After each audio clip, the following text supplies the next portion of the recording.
Salve, sahabat-sahabat Bentara Soferdi. Jumpa lagi bersama saya, Frater Hendra Justian, SPD, dari Seminari Tinggi Santo Paulus Ledalero.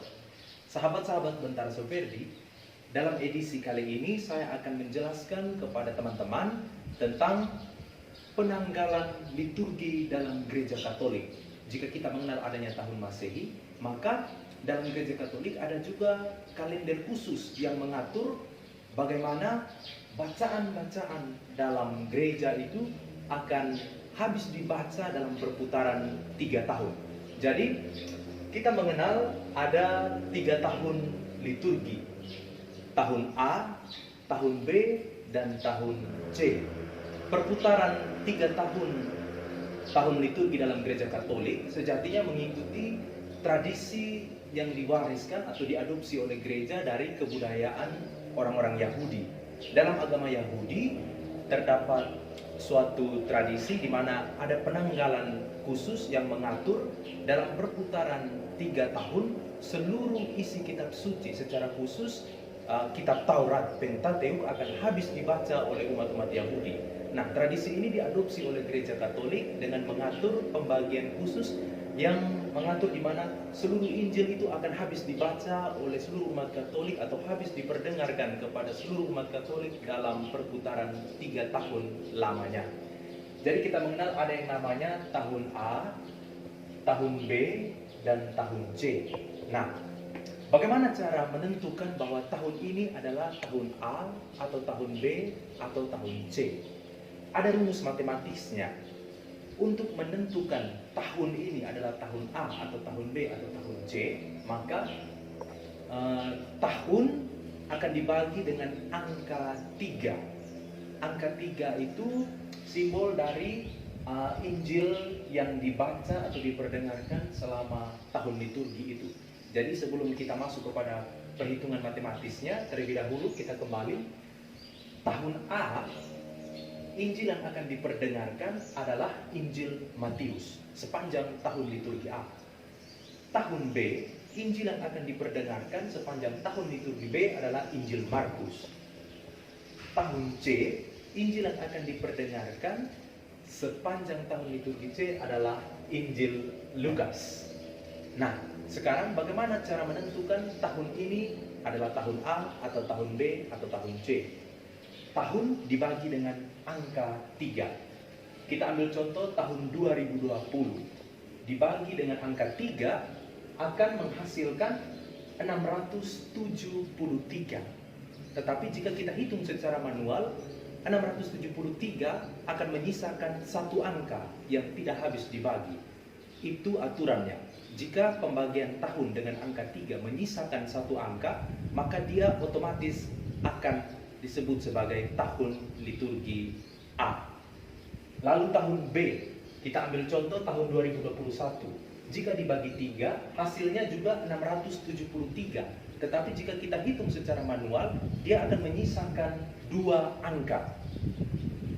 Sehingga jika tahun dibagi dengan angka 3 menyisakan 2 angka, maka tahun itu otomatis disebut sebagai tahun B.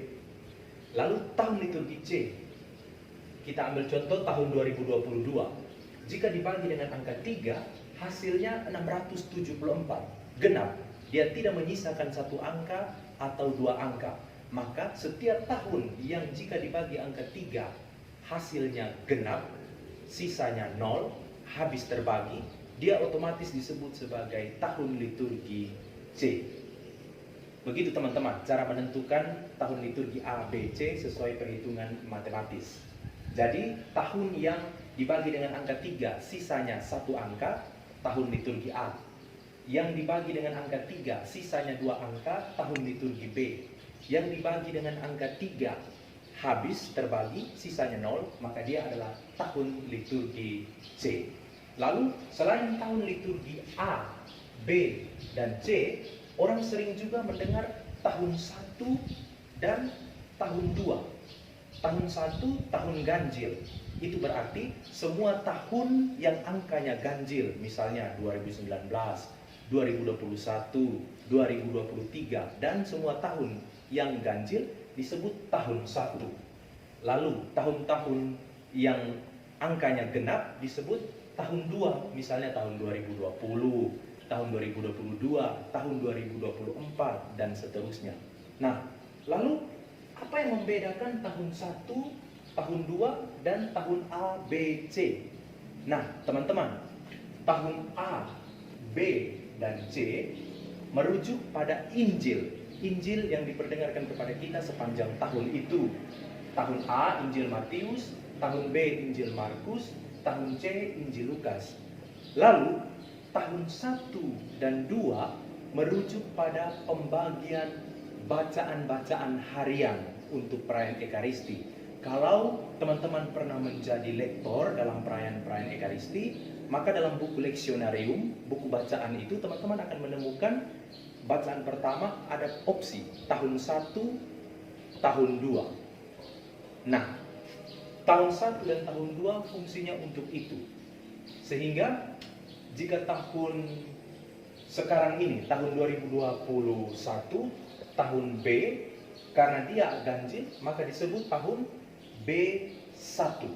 Maka Injil yang akan diperdengarkan sepanjang tahun 2021 ini adalah Injil Markus dengan pilihan bacaan-bacaan khusus yang sudah diatur dalam tahun 1. Nah, pasti teman-teman bertanya, kenapa hanya Injil Matius, Markus, dan Lukas? Di mana tempat dari Injil Yohanes? Nah, teman-teman, Injil Yohanes kita tahu dia memiliki perbedaan dengan ketiga Injil sinoptik. Injil Matius, Markus, dan Lukas adalah Injil sinoptik karena dia memiliki kesamaan isi, struktur teks dalam penulisannya.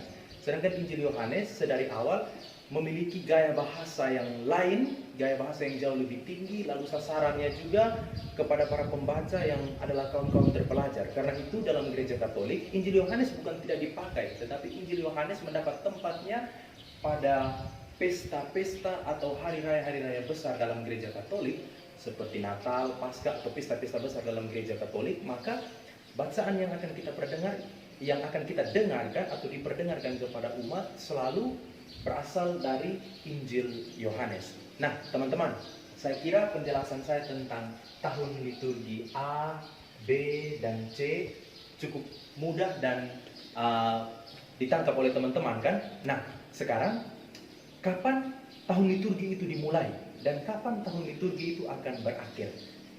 Nah, tahun liturgi dalam gereja Katolik dimulai pada hari Minggu Advent pertama.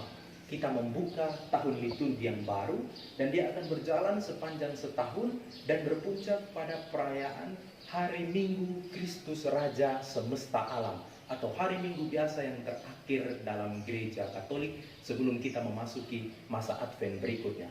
Jadi jelas ya, tahun liturgi dimulai dari Minggu Advent pertama dan berpuncak pada pesta atau hari raya Kristus Raja Semesta Alam di tahun berikutnya. Nah, sahabat-sahabat Bentara Soferdi, sekian ulasan dari saya, Frater Hendra Justian SPD, tentang penanggalan tahun liturgi. Semoga bermanfaat untuk kita semua. Salve!